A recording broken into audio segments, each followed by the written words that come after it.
Prayer for peace in the midst of pressure. Heavenly Father, in the name of Jesus, I come before you today asking for your peace to rule my heart. Lord, you see the pressures around me and the expectations placed upon me. I refuse to allow anxiety, fear, or stress to dominate my mind. I receive your peace that passes all understanding. I declare that my heart is calm, my mind is settled, and my spirit is anchored in you. I decree that no pressure will push me into wrong decisions. No anxiety will steal my joy. No fear will cloud my judgment. Father, I speak peace over my home, my work, my finances, and my relationships. I declare that I rest in your promises and trust in your timing.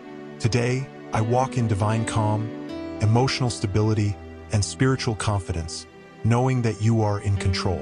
In Jesus' mighty name, Amen.